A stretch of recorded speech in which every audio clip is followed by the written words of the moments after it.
Muy bien, les doy las buenas tardes nuevamente. Bienvenidos a este espacio virtual del Instituto de Estudios Judiciales, a este hoy cuarto encuentro de este ciclo sobre herramientas para el fortalecimiento de la oralidad que organizamos desde el Instituto de Estudios Judiciales junto con el Centro de Estudios de Justicia de las Américas, el CEJA.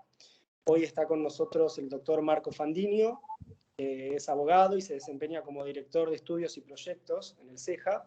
Así que bueno, Marco, te agradecemos mucho tu presencia hoy con nosotros. Y bueno, desde ya a todas las personas que se han conectado. Les recuerdo que como todas los otros encuentros, esta actividad va a estar subida en el canal de YouTube para quien quieran volver a verla o no hayan podido acceder hoy. Y bueno, vamos a aprovechar hoy que somos poquitos para que luego de la exposición de Marco podamos intercambiar, así que cuando él termine de exponer, simplemente habiliten sus micrófonos y puedan consultar o hacer aportes, serán bienvenidos. Así que bueno, Marco, cuando quieras, este espacio es tuyo. Muchas gracias por estar con nosotros. Muchas gracias a ti, Camilo, por la presentación. Muy buenas tardes a todos y todas. En esta oportunidad voy a estar conversando con ustedes acerca de las herramientas de conciliación que deben usarse en los procesos civiles reformados, principalmente en la audiencia preliminar. Y vamos a hacer alguna referencia también a cómo los mecanismos alternativos de solución de conflictos han sido tratados por parte de la doctrina procesal civil.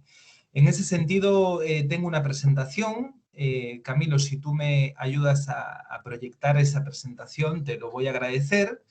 Y yo, eso sí, lo que les pido es que cualquier tipo de duda, de consulta, no duden en interrumpirme en cualquier momento y tomar la palabra y hacer la pregunta que estimen correspondiente. Vamos a hacer lo siguiente, Marco. Empezá compartiendo la presentación y enseguida te aviso cuando puedo compartirla yo, así te doy el control y podemos lo que hablábamos. Bien, no te preocupes, parto yo entonces.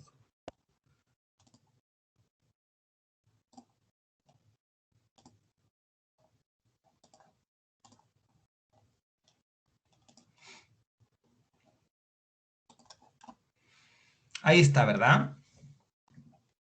Perfecto, sí.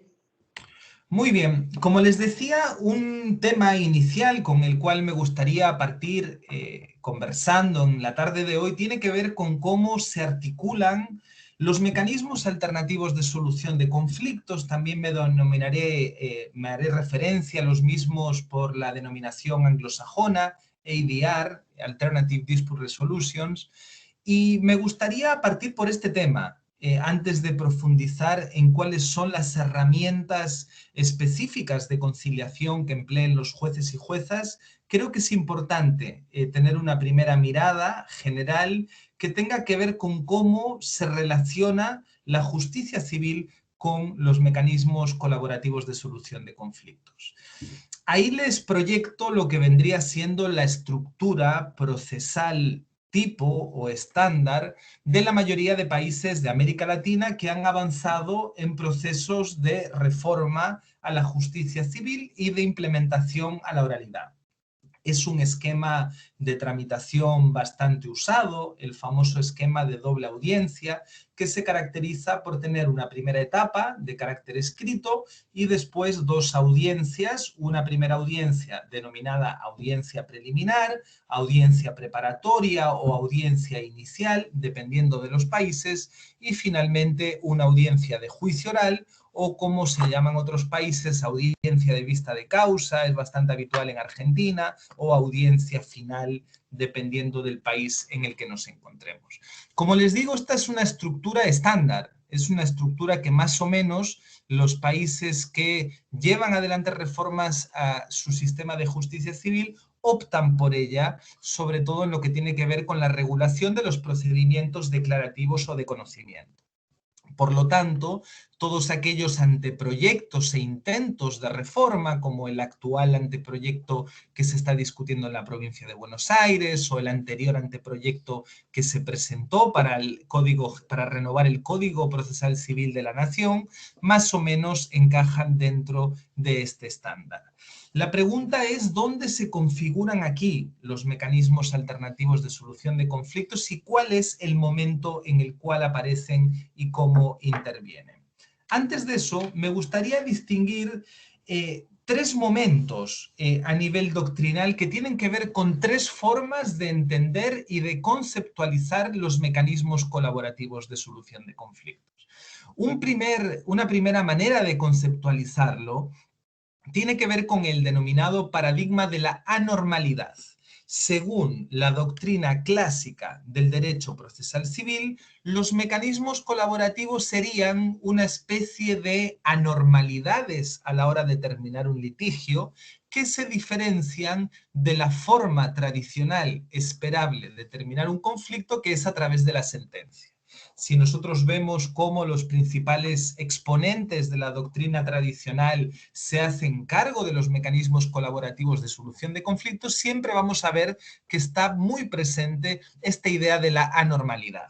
De alguna forma, el proceso judicial, proceso siempre escrito bajo estos paradigmas, avanza de manera concatenada hacia una solución ideal y justa, que es la que expresa la sentencia del juzgador.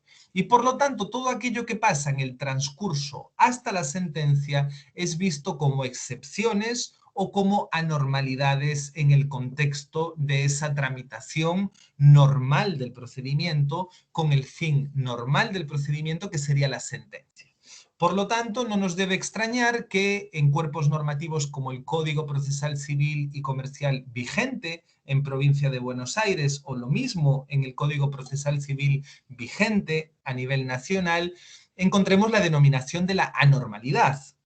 Es decir, aparecen regulados como modos anormales de terminar un proceso, y por lo tanto, además, la regulación siempre suele aparecer en las partes finales de los códigos procesales.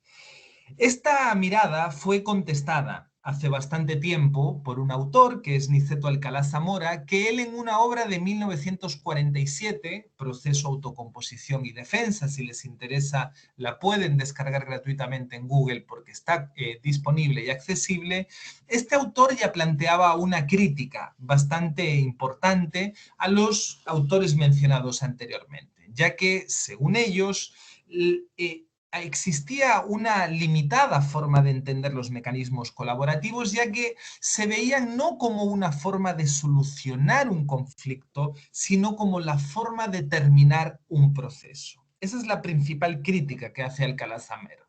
No debemos fijarnos en los mecanismos colaborativos solamente como esta posibilidad de terminar un proceso judicial, sino como el potencial que tienen para poder solucionar un conflicto. Y por lo tanto, lo que nos propone Niceto Alcalá Zamora es que los veamos como equivalentes jurisdiccionales.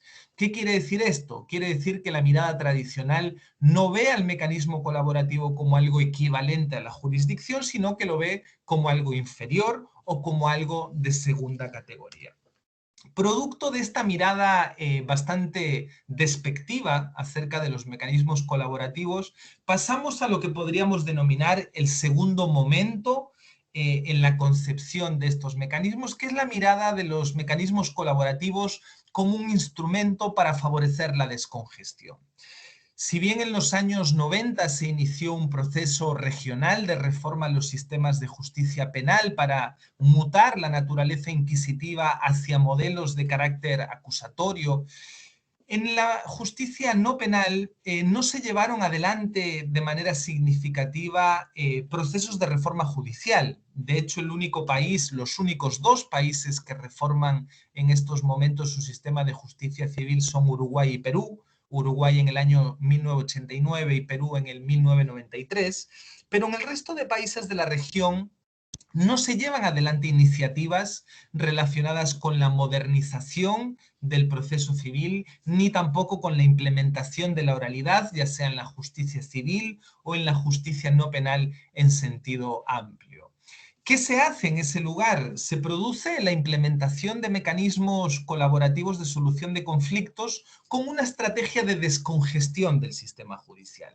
El país pionero aquí sería Colombia, que en el año 1991 implementa la conciliación como un requisito de procedibilidad antes de la interposición a una demanda, y continúa esta senda Argentina en el año 1995, donde se implementa la mediación prejudicial obligatoria con la finalidad de descongestionar los tribunales civiles. Esto inicialmente se hace como una estrategia temporal. Esta norma fija un plazo de 5 años que posteriormente son prorrogados y que finalmente queda implementada la mediación prejudicial obligatoria con carácter definitivo en el ámbito nacional, y en el ámbito provincial se han optado por distintas modalidades, pero siendo preeminente el modelo de mediación prejudicial obligatoria.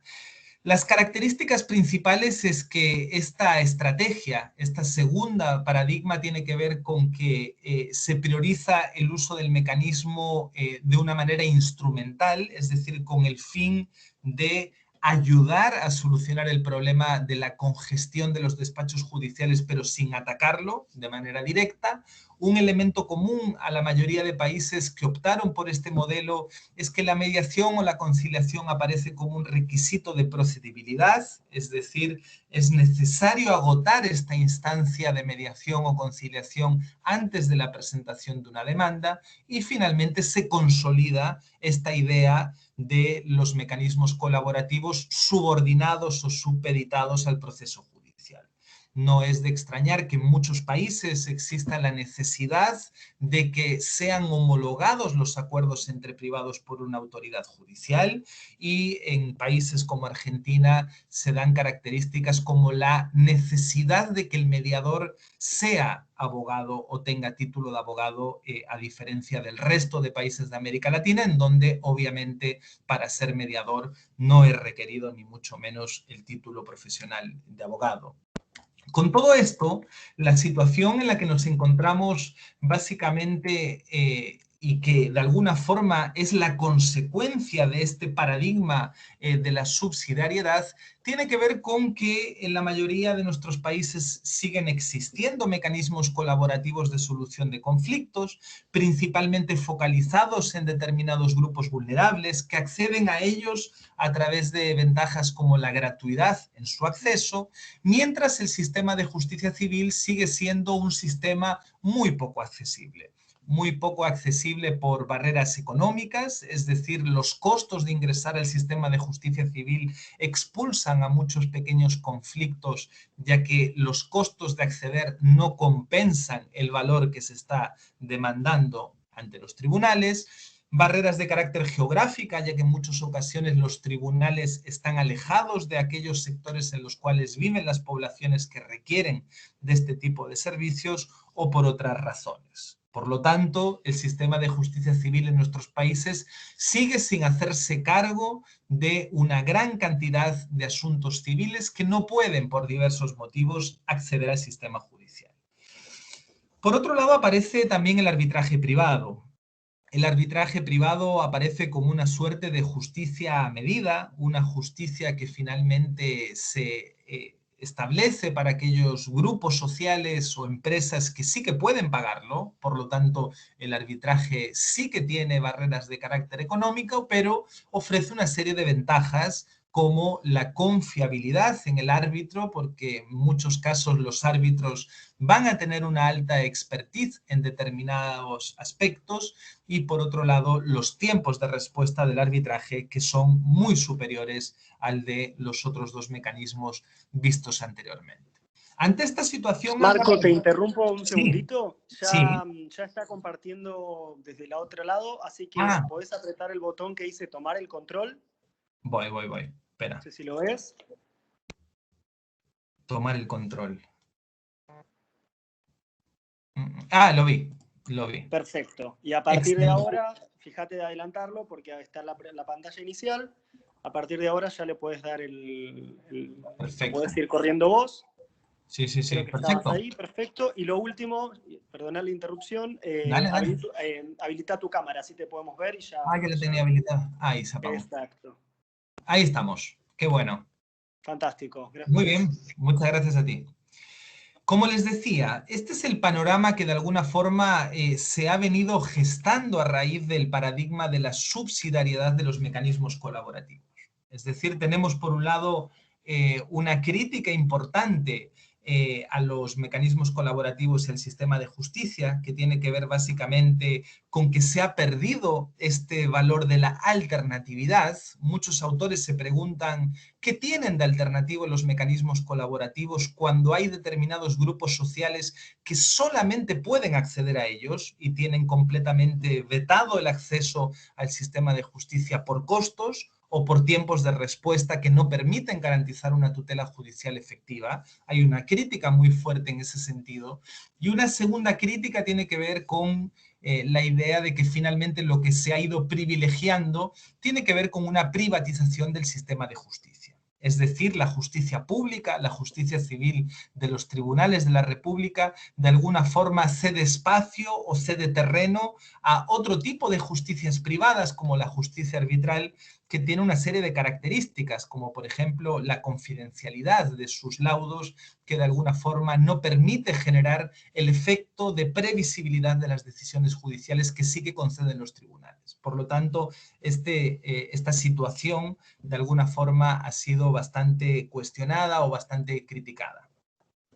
A esto le podemos sumar algunas críticas teóricas a los mecanismos colaborativos de solución de conflictos. El académico estadounidense Owen Fish tiene un muy buen artículo llamado Contra el acuerdo extrajudicial, que también está completamente disponible en Internet, en donde una parte importante de las críticas tienen que ver con la existencia de desequilibrios de poder, que de alguna forma pudieran ser gestionados de mejor forma en el contexto de un proceso judicial y que en un mecanismo colaborativo tendría menores herramientas el mediador para poder corregirlos. De alguna forma, Owen Fish también habla de las virtudes del proceso judicial a la hora de generar litigio estructural. Es decir, que las decisiones judiciales puedan finalmente provocar una serie de cambios en el conjunto de la sociedad, y él pone un ejemplo muy clásico relacionado con discriminación en el ámbito educativo en los Estados Unidos, y Owen Fish culmina sus críticas proponiendo algún tipo de modalidad de dos carriles, es decir, que existan determinadas causas que puedan acceder a través del proceso judicial, pero otras, principalmente de menor complejidad o importancia, que puedan resolverse a través de mecanismos colaborativos. Michele Tarufo también expone bastantes críticas relacionadas con los mecanismos colaborativos de solución de conflictos. Él piensa en alguno de sus escritos que de alguna forma es una suerte de incentivo hacia los valores más individualistas, donde de alguna forma se deja de lado la justicia pública y finalmente se pone el énfasis en la autonomía individual de los sujetos. De alguna forma también Tarufo presenta nuevamente esta idea de dos carriles en algunos de sus artículos al respecto. Vistas estas críticas, me gustaría cerrar mostrando cuáles serían los paradigmas más modernos a la hora de concebir los mecanismos colaborativos de solución de conflictos. Veíamos inicialmente cómo la doctrina tradicional en el siglo XX tenía este tratamiento de la anormalidad. Veíamos cómo a partir de los 90, con la necesidad de descongestionar los tribunales civiles, aparece esta lógica de la instrumentalidad, es decir, la mediación como una especie de filtro que permita que no se siga aumentando el retardo en los tribunales. Y podríamos preguntarnos ahora, bueno, ¿cuál es entonces la mirada propositiva? ¿Hacia dónde están mirando los países más modernos que están trabajando en estos temas? Para mí los modelos de referencia son tres. En primer lugar, el Código Procesal Civil de Brasil del año 2015, en segundo lugar el Código Procesal Civil de la provincia canadiense de Quebec del año 2014 y en tercer lugar el funcionamiento de la justicia civil en el Reino Unido más que en Inglaterra y sobre todo el trabajo del profesor inglés Neil Andrews y sobre todo su obra The Three Paths of Justice. ¿Cuáles son los puntos comunes que tienen estos tres países? En primer lugar, en todos ellos existe un reconocimiento de diversas modalidades de solución de conflictos con la misma jerarquía a nivel procesal. Aquí no sucede en estos países esto de regular los mecanismos colaborativos en los últimos artículos del código y además llamarlos anormales, no. Por el contrario, si ustedes ven el Código Procesal Civil de Quebec, ven que entre el artículo 1 y el artículo 3 regulan los distintos mecanismos a través de los cuales se pueden resolver conflictos civiles y parten por aclarar que ambos tienen el mismo reconocimiento y la misma importancia. Por lo tanto, se rompe radicalmente con la idea de la anormalidad y se avanza hacia una idea de normalidad. Es tan normal resolver un conflicto civil a través de una mediación que a través de una sentencia. Punto número 2. Estos países comparten también una preferencia del Estado por la autocomposición. ¿Qué quiere decir esto? No son regulaciones neutrales a las cuales no les importe que los conflictos se resuelvan por una vía o por la otra, sino que existe una preferencia por las vías autocompositivas. Se tiende a pensar que el simple hecho de que las partes lleguen a un acuerdo acerca de cómo poner fin a su controversia ya es algo que le da un valor agregado al mecanismo colaborativo por encima de la sentencia en donde solamente una de las dos partes es la que finalmente obtiene su pretensión. Obviamente, detrás de esta preferencia también hay objetivos que tienen que ver con eficiencia. Para el sistema de justicia en su conjunto va a ser más eficiente que un volumen importante de casos sea resuelto a través de un mecanismo colaborativo que una situación en la cual todos los asuntos civiles se van a resolver a través de la sentencia. Un tercer punto en común tiene que ver con que estas regulaciones establecen diversos puntos de entrada y salida. ¿Qué quiere decir esto? Muchas veces estamos acostumbrados a esta idea de la mediación como un filtro previo y por lo tanto la mediación es algo que ocurre siempre antes de la demanda. Bueno, se rompe con esta idea. La mediación o cualquier otro mecanismo colaborativo puede ser utilizado antes del proceso, puede ser utilizado durante el proceso a través de una derivación intraprocesal y puede ser utilizado también después de la sentencia en la etapa de ejecución. Hay diversas posibilidades de acceder a estos mecanismos, no solamente en la etapa previa a la demanda. Finalmente, lo que se consolida aquí es la idea del proceso judicial como una última ratio. Esta idea que está tan instalada en otras justicias como la justicia penal, finalmente vemos cómo se consolida también en la justicia civil la idea de que el proceso judicial va a ser una última ratio. Bien, de cara a seguir profundizando en esta idea de cómo se relacionan entre sí los mecanismos alternativos de solución de conflictos y la justicia civil, a mí me gusta mucho esta idea elaborada por el profesor Nukin, donde habla de la negociación a la sombra del derecho. Lo que nos dice él es que los padres que se divorcian no negocian sobre la división de los bienes y la custodia en un vacío. Cualquier negociación se hace a la sombra del derecho. Es decir, las partes negocian sabiendo o teniendo alguna referencia más o menos aproximada de lo que un tribunal concedería y de la probabilidad de ejecutar la resolución en sus términos.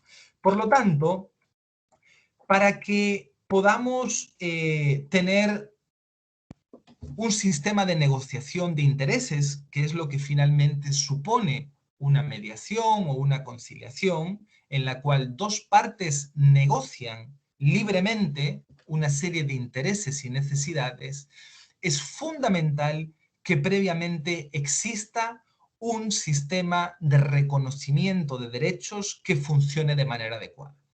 Si nosotros tenemos un sistema de reconocimiento de derechos, paréntesis, un sistema de justicia civil, que es inaccesible porque los tiempos para resolver un procedimiento declarativo son de 3 a 5 años, que es inaccesible también por los costos de acceso, por la confianza o la poca confianza existente en el mismo, cualquier otro sistema de negociación de intereses que funcione alrededor del sistema de reconocimiento de derechos va a estar viciado. Por lo tanto, un primer paso antes de poder pensar en tener mecanismos colaborativos que funcionen de manera adecuada tiene que ver con que es vital que previamente exista un sistema de justicia civil que funcione, que sea accesible, que reconozca los derechos de manera adecuada, porque solamente eso nos va a garantizar que las partes puedan negociar sus intereses libremente. Bien, como les decía antes, estos sistemas basados en una concepción integral de la justicia civil finalmente tienen un énfasis puesto en esta idea de que el proceso judicial y la sentencia sean una respuesta de última ratio. La idea finalmente tiene que ver con que los conflictos civiles puedan ser resueltos a través de diversas posibilidades y diversos mecanismos de solución de conflictos, algunos mucho más sencillos que otros. Pensemos, por ejemplo, en la información y orientación jurídica. Cada vez más son los poderes judiciales los que comienzan a elaborar campañas divulgativas, informativas, campañas de educación en derechos para que finalmente la ciudadanía pueda ser conocedora tanto de sus conflictos como de las distintas opciones a través de las cuales va a poder resolverlo.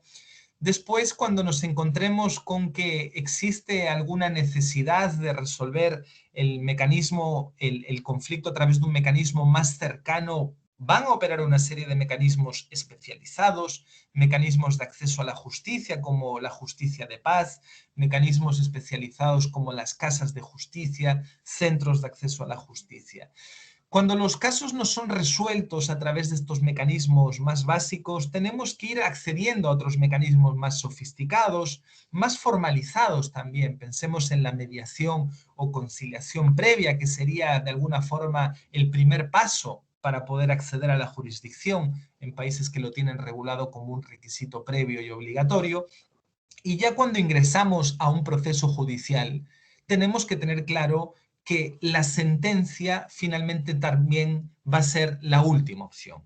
Iniciando un proceso judicial, podemos optar en primer lugar por procedimientos simplificados, procedimientos en los cuales tendremos probablemente un sistema de una única audiencia, en la cual se trate de resolver esto como un procedimiento de pequeñas causas, y si finalmente no se puede optar por este tipo de procedimiento, habrá que optar por un procedimiento ordinario o declarativo de conocimiento, en el cual obviamente va a haber algún intento de solución negociada antes de acceder a la sentencia.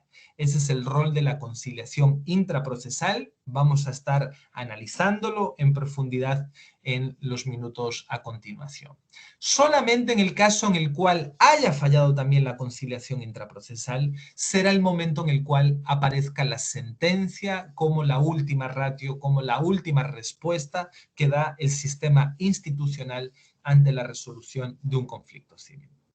De alguna forma podríamos decir que en este contexto en el cual algunos países están avanzando hacia modelos de justicia civil integrales, pudiéramos hablar de una suerte de pluralismo jurídico en la justicia civil, es decir, la coexistencia de diversas modalidades de solución de conflicto que funcionan como equivalentes jurisdiccionales funcionando dentro de un mismo territorio.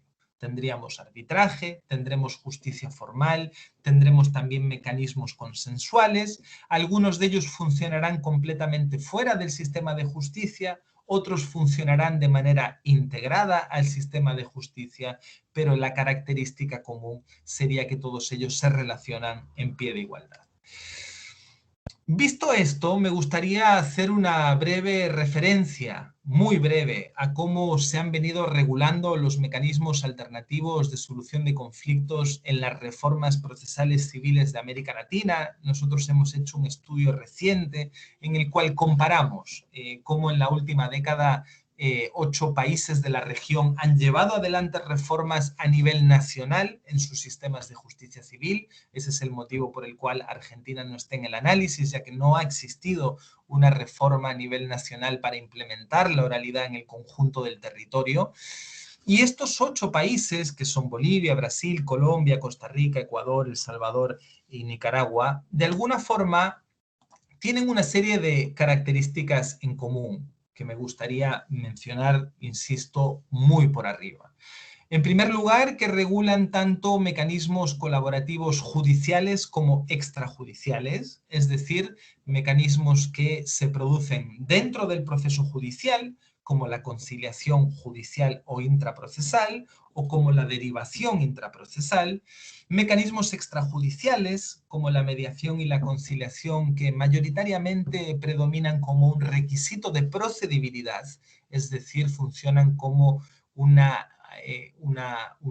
trámite previo que hay que agotar, una instancia previa que hay que agotar antes de poder interponer una demanda. Hay países que van a la vanguardia en este aspecto. Brasil tiene inclusive un principio de autocomposición y la regulación de lo que ellos denominan un sistema de justicia multipuertas, muy interesante y también regulado en los artículos iniciales del código, y tenemos algunas diferencias en cuanto al valor jurídico del acuerdo. Hay muchos países en los cuales los acuerdos tienen valor de cosa juzgada y otros en los cuales esto no es así. Con carácter general, la visión a nivel latinoamericano sigue estando bastante limitada. Por mecanismos alternativos de solución de conflictos, en la mayoría de países solamente se piensa en arbitraje, mediación y conciliación, mecanismos de carácter facilitativo. Esto en otros países no es así. Lamentablemente en América Latina no hay mucha regulación de otros mecanismos. Ahí ustedes tienen una lista de otros mecanismos que han sido utilizados a nivel comparado, pero en los cuales lamentablemente no hay mucho trabajo de investigación por parte de las universidades, no hay tampoco mucha regulación por parte del legislador, que sigue de alguna forma basándose en mecanismos más básicos. Por otro lado, hay muy pocos mecanismos de carácter híbrido, es decir, en los cuales se combinen las distintas modalidades, como por ejemplo en el caso del tribunal multipuertas, como por ejemplo mecanismos híbridos entre el arbitraje y la mediación, que hay infinidad de sistemas en los cuales se combina la posibilidad de acudir a una mediación, en el caso de que la mediación se frustre, derivar el caso a un arbitraje. En fin, las posibilidades que ofrecen los mecanismos híbridos todavía no han sido demasiado exploradas. Una vez visto este tema previo, yo ya quiero ir directamente a la temática de las técnicas de conciliación. Nos vamos a estar refiriendo específicamente a las técnicas de conciliación que son utilizadas por los jueces y juezas civiles en el contexto de la audiencia preliminar, preparatoria, inicial, como ustedes quieran llamarlo, de un proceso civil. Obviamente la tendencia de todos los códigos a nivel latinoamericano tiene que ver con permitir e incluso en algunos casos exigirle a la autoridad judicial que realice una conciliación en la audiencia preliminar. El único país que no lo ha regulado expresamente es Nicaragua, que sin perjuicio de ello la propia Corte Suprema ha hecho una interpretación expansiva de su código para permitirle también a los jueces que hagan un intento de conciliación en la audiencia preliminar. Para poder entrar a este tema yo necesito saldar y despachar algunos temas previos con ustedes. En primer lugar, es necesario, antes de poder profundizar en cuál va a ser el rol de un juez o una jueza en una audiencia preliminar conciliando un asunto, el tema de la dirección del proceso. Con carácter general, la mayoría de códigos aprobados en los últimos 20 años en América Latina en materia de reforma procesal civil coinciden en otorgarle un rol activo al juez en la dirección del proceso. Sería importante profundizar en qué supone esto, porque uno de los principales errores que se suelen cometer es pensar que aquel juez que es activo en el proceso civil es activo en todo. Es decir, que si va a ser activo a la hora de dirigir el proceso, tiene que ser activo también a la hora de relacionarse con la prueba y tiene que ser activo también a la hora de dirigir el debate en la audiencia. No necesariamente. Uno de los grandes aportes a nivel internacional acerca de cómo un juez puede ser activo en la dirección del proceso surge del case management que diseñaron los países anglosajones a partir de la década de los 90 para otorgarle una serie de facultades a los jueces para adaptar la tramitación de cada uno de los casos a la complejidad de los mismos. Y estas amplias facultades activas a la hora de dirigir el proceso que tienen los jueces anglosajones a través del case management, que suponen incluso adaptar los esquemas normales de procedimientos para hacerlos más relacionados con la naturaleza de cada uno de los asuntos, no suponen, por ejemplo, relacionarse de manera activa con las facultades probatorias. Es decir, los jueces que emplean case management pueden impulsar, obviamente, el proceso de oficio, pueden promover convenciones probatorias entre las partes, pueden tratar de establecer algún tipo de calendario para litigar el caso de manera consensuada con las partes, pero eso no quiere decir que necesariamente sean jueces inquisitivos en la audiencia de juicio. Por el contrario, lo que hemos aprendido con la experiencia en los últimos años es que la respuesta de si el juez civil es un juez activo o pasivo no puede ser planteada en términos dicotómicos. Por el contrario, los jueces a nivel internacional están asumiendo un rol activo en la dirección del proceso. Es decir, a día de hoy nos encontramos con muy pocas posiciones a nivel doctrinario que defiendan un rol pasivo del juez a la hora de dirigir el proceso. Esas son ideas que básicamente se quedaron ancladas en el siglo XIX. Hay un consenso internacional de que los jueces civiles deben dirigir de manera activa el proceso. Pero también hay un consenso acerca de que el rol del juez en la conducción del debate, es decir, en cómo dirigen la audiencia en base a los contenidos que trabajaba con ustedes Leonel González, también debe ser activo. Es decir, el juez es el responsable de velar por que en las audiencias se genere información de alta calidad. Y por lo tanto, esto lo va a realizar dirigiendo activamente el debate, limitando el uso de la palabra para las partes cuando tengan planteos que sean irrelevantes, que sean reiterativos, asignarles tiempos a los usos de palabras de las partes. Este nivel de actividad que se manifiesta en estas dos funciones no necesariamente supone asumir un modelo inquisitivo de búsqueda de la verdad.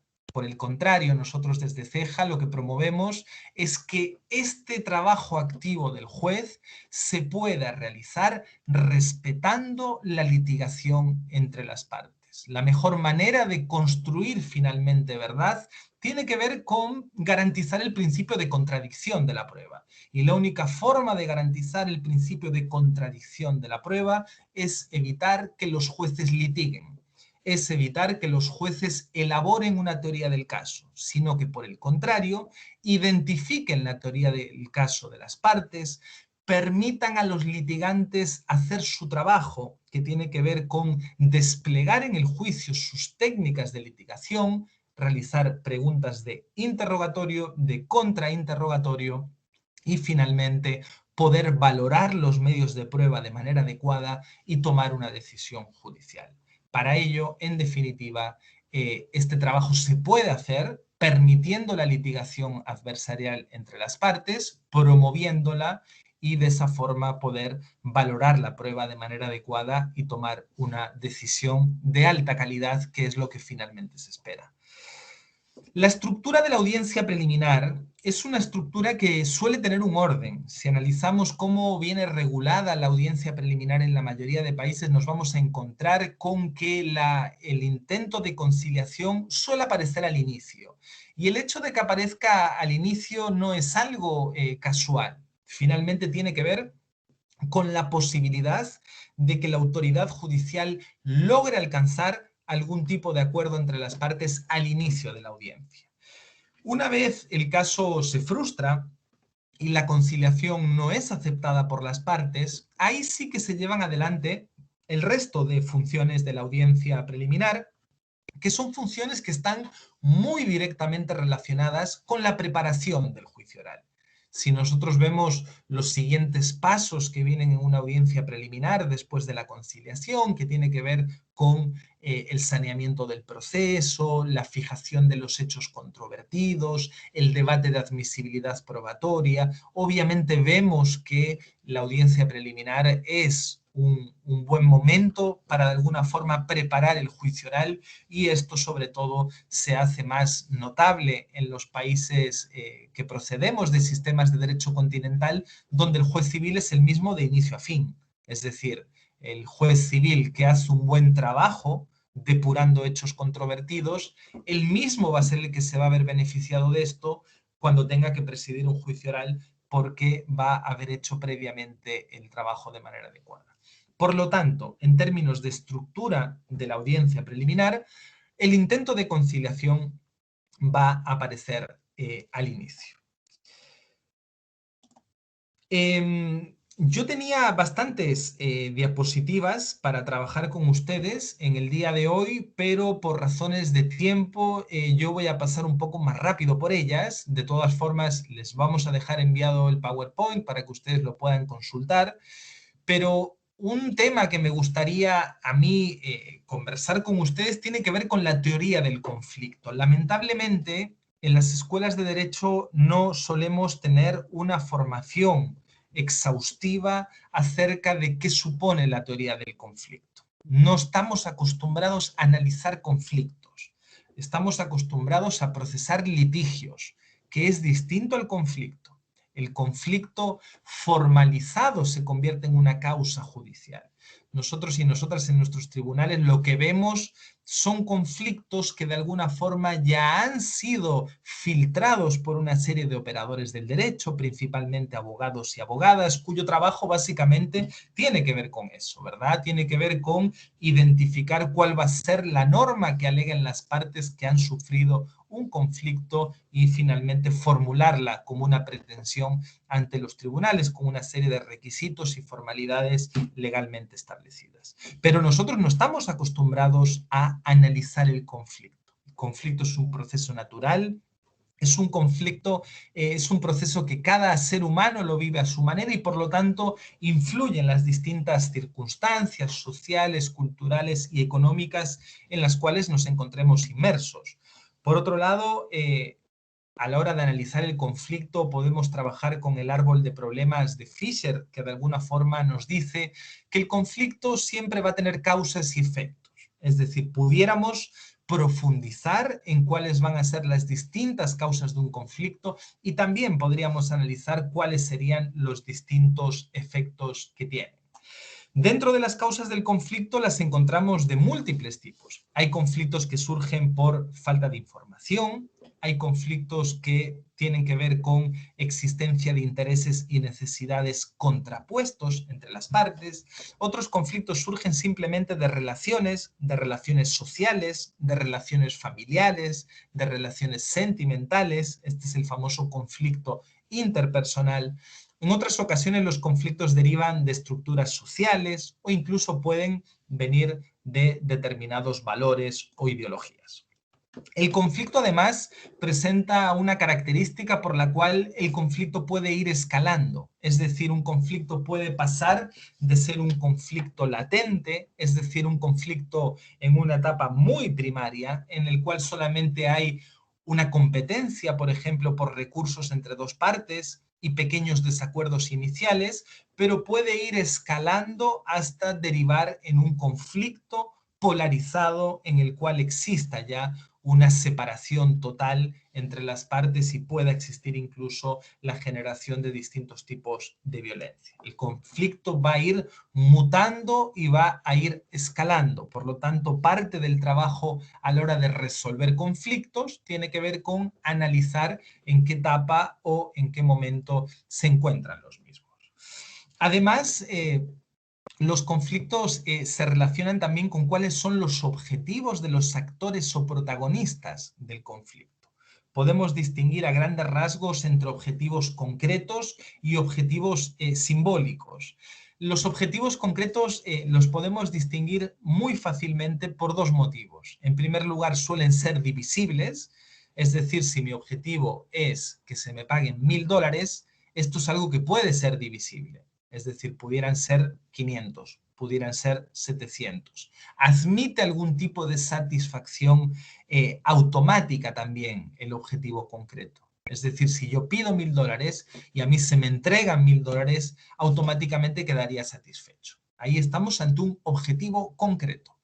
Lamentablemente, no en todas las ocasiones tenemos objetivos concretos, sino a veces podemos tener objetivos simbólicos. Es decir, una de las partes declara tener un objetivo, pero ese objetivo no es el real, sino que oculta otro objetivo detrás. ¿Cuál sería la estructura de la conciliación? Y este es un tema delicado. ¿Por qué? Porque con carácter general, una audiencia preliminar en un proceso civil, dependiendo del entrenamiento de los jueces, debería durar entre 20 minutos y 3 horas, por poner un ejemplo. Aquellos países que han avanzado con la oralidad, que ya tienen muchos años de rodaje, les pongo por ejemplo la justicia familiar chilena, que ya tiene 15 años de funcionamiento bajo la oralidad, han logrado, en conjunto con los directores de las oficinas judiciales, establecer una serie de criterios para asignarle a las audiencias preliminares determinada estimación de tiempo en función de la complejidad de la causa. Si es una causa muy sencilla, donde solamente tengamos presentación de prueba documental y la declaración de una de las partes, se catalogaría como una audiencia de complejidad baja, pero si aumenta la complejidad del asunto, aumenta la pluralidad de las partes, aumenta la cantidad de material probatorio que se tenga que discutir, aumentaría también el nivel de complejidad de la causa y aumentaría también el tiempo disponible para la audiencia preliminar. En contextos en los cuales la oralidad es todavía algo nuevo, o es un proyecto piloto, o es algo que se realiza de manera más o menos poco formal, estos debates no se dan. Es decir, suele haber un tiempo más o menos estimativo para las audiencias. Pero en el momento en el cual un sistema de justicia civil comienza a funcionar con la oralidad regulada de manera adecuada, funcionando en el conjunto de las jurisdicciones, sobre todo pienso en territorios como provincia de Buenos Aires con un nivel de cantidad de asuntos muy amplio, muy masivo, obviamente se van a generar estas discusiones. ¿Cuánto tiempo debe durar una audiencia preliminar? Y dentro de estas discusiones, uno de los grandes problemas tiene que ver con que los jueces y juezas van a tener que hacer una conciliación en muy poco tiempo. Es decir, una conciliación que fuera de los tribunales, hecha por un conciliador profesional, pudiera demorarse fácilmente 1 hora, 1 hora y media, en el contexto de una audiencia preliminar va a tener que realizarse en muchos casos en 10 minutos. En 15 minutos, 20 minutos, si es que efectivamente hay voluntad de conciliar y de profundizar.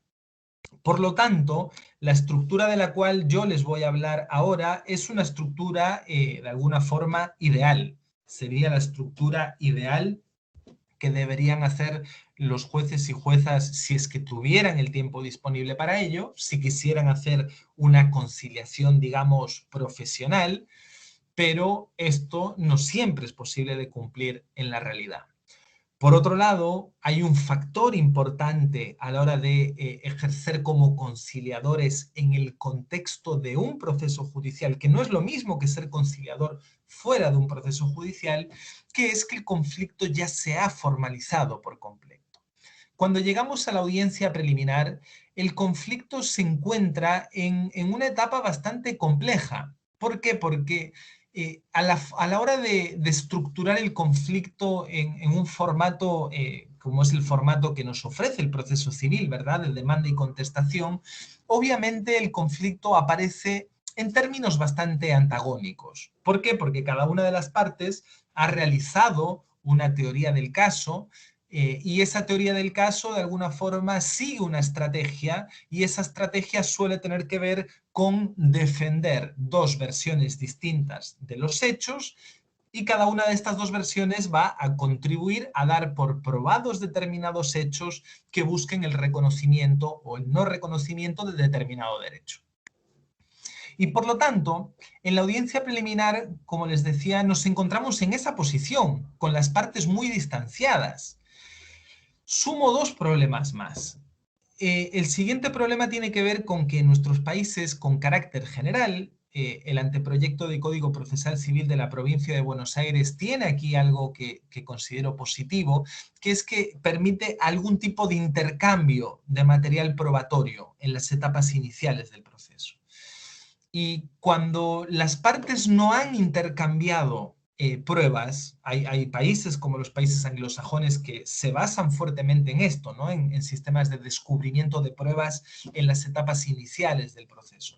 Pero cuando en el proceso civil, en toda la etapa escrita hasta llegar a la audiencia preliminar, no ha existido ningún intercambio de pruebas, no se han levantado las cartas, jugamos todavía con las cartas tapadas, sabemos que las partes han ofrecido determinados medios de prueba, pero no sabemos si esos testigos son creíbles o no son creíbles, no sabemos cuál es la fortaleza de cada una de las versiones de los hechos, básicamente es como negociar a ciegas. Ese es un problema, porque lamentablemente la experiencia dice que aquellos sistemas de justicia civil en el cual hay algún incentivo para que se descubra alguna prueba en las etapas iniciales, esto automáticamente genera un impacto positivo a la hora de ayudar a las partes, incentivarlas a que alcancen algún tipo de acuerdo. Pero hay otro problema más de la conciliación en la audiencia preliminar que tiene que ver con que la audiencia preliminar con carácter general es una audiencia bastante jurídica. Es una audiencia en la cual los debates que sobrevuelan la audiencia tienen que ver con lenguaje técnico, jurídico, donde la palabra prioritariamente es ejercida por los abogados y las abogadas, y tenemos que tener claro que los intereses de las partes no siempre son los mismos que los intereses de sus representantes legales. Y en consecuencia, en muchas ocasiones, el rol del abogado puede dificultar, puede obstruir la posibilidad de alcanzar un acuerdo. Y este es un tema que debemos tener en cuenta. Hay países que han optado por diversos modelos. Hay países, los más extremos, que han optado por echar a los abogados en ese momento de la audiencia. Hay países que lo hacen así, en los cuales en el momento específico de la conciliación se les pide a los abogados que se retiren. O hay fórmulas intermedias que a mí me parecen más interesantes, como explicarle a los abogados que la conciliación tiene por objetivo conciliar a las partes y que por lo tanto la comunicación la van a realizar las propias partes. Para mí debe estar el abogado en la audiencia. ¿Por qué? Porque su rol es fundamental desde el punto de vista de la asesoría a su cliente. Y por lo tanto, antes de aceptar un acuerdo, es normal que las partes quieran consultarle a su representante legal. Por lo tanto, creo que se puede optar por fórmulas intermedias para solucionar este tema de cuando el abogado puede ser un desincentivo a la hora de alcanzar un acuerdo. Bueno, yo les he puesto como este contexto de realidad alrededor de la conciliación, porque yo lo que les quiero mostrar ahora sí muy brevemente es cuál sería la estructura ideal de una conciliación. Y esta estructura ideal, como ustedes entenderán, va a tener que lidiar con estos problemas que acabamos de ver. La estructura de una conciliación parte por una etapa inicial de introducción, que es fundamental. La introducción básicamente tiene que ver con explicarle a las partes en un lenguaje sencillo en qué consiste una conciliación, cuáles son sus ventajas en detrimento de una sentencia en la cual solamente una de las partes ganaría y en la cual las partes van a tener que esperar bastantes meses más hasta obtener esta sentencia. La introducción también sirve para fijar una serie de reglas, es decir, si el juez o la jueza ha optado por alguno de estos mecanismos, como que los abogados estén en silencio, que el uso de la palabra sea priorizado hacia las partes, este sería el momento para realizarlo. Una segunda etapa de la conciliación tiene que ver con la narración. La narración tiene que ver con permitirles a las partes exteriorizar su conflicto. Finalmente, exteriorizar su conflicto tiene que ver con que nos hablen, tiene que ver con que efectivamente los valores de la oralidad y de la inmediación puedan efectivamente observarse en la audiencia. Y además también permite generar confianza con las partes. A través de una narración, las partes sienten que son escuchadas por el tribunal y por otro lado lo que va a permitir es que la autoridad judicial pueda obtener información valiosa acerca de las características de este conflicto. Una tercera parte fundamental tiene que ver con la identificación de los intereses y las necesidades. Una gran distinción que vamos a ver un poquito más adelante, y con eso voy a cerrar, tiene que ver con distinguir las posiciones, que es lo que las partes manifiestan que quieren, con los intereses y posiciones que son lo que realmente las partes quieren.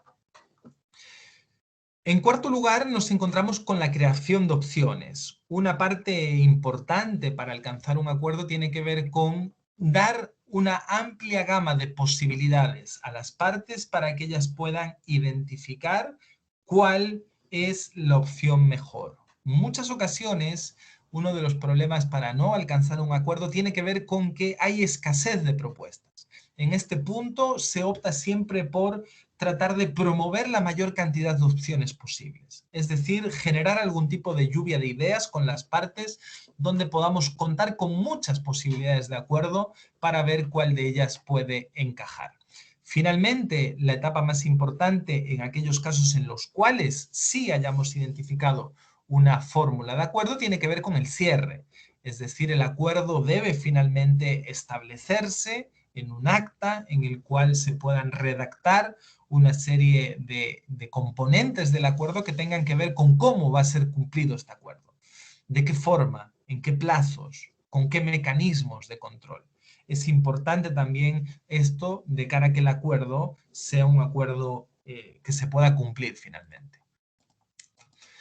Como les decía, yo me voy a centrar en lo que tiene que ver con la identificación de intereses y necesidades, ya que el tiempo es muy limitado, ya llevamos poco más de una hora, y voy a cerrarlo con esto. Y ahí ya vamos a dejar tiempo para preguntas, para consultas, para el debate y el intercambio con ustedes.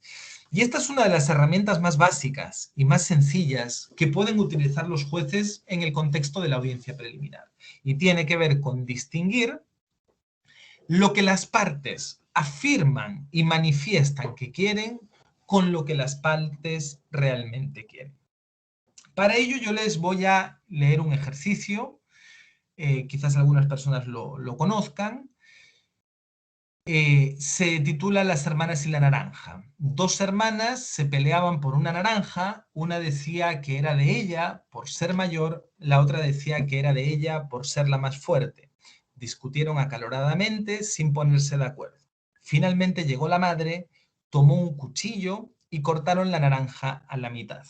Cada una tomó su mitad, una la exprimió y tiró la cáscara, la otra tiró la pulpa y con la cáscara hizo el dulce. Yo aquí, por regla general, permito algún debate, pero como estamos limitados de tiempo, yo voy a tratar de responder un poco a estas preguntas. Aquí la madre no fue una buena resolutora de conflictos. ¿Por qué? Porque la posición, es decir, lo que las hijas decían que querían era lo mismo. Ambas querían una naranja. La pregunta es, ¿qué tan satisfechas quedaron las hijas? Pues quedaron parcialmente satisfechas, porque lamentablemente se quedaron con media naranja cada uno. No fue una buena decisión. El gran problema aquí fue que la madre lo que preguntó a las hijas era ¿qué es lo que ellas quieren? Y la respuesta fue la naranja. Eso es la posición. La posición es lo que las partes dicen que quieren. ¿Qué quieres? Una naranja. La pregunta a través de la cual nosotros vamos a poder escarbar e identificar los intereses y necesidades reales no es qué es lo que quieres, sino por qué lo quieres o para qué lo quieres. Si la madre hubiera hecho esta simple pregunta, para qué quieres la naranja, habría identificado que una la quería para servirse un jugo y la otra la quería para utilizar la cáscara, rallarla y probablemente cocinar algún postre.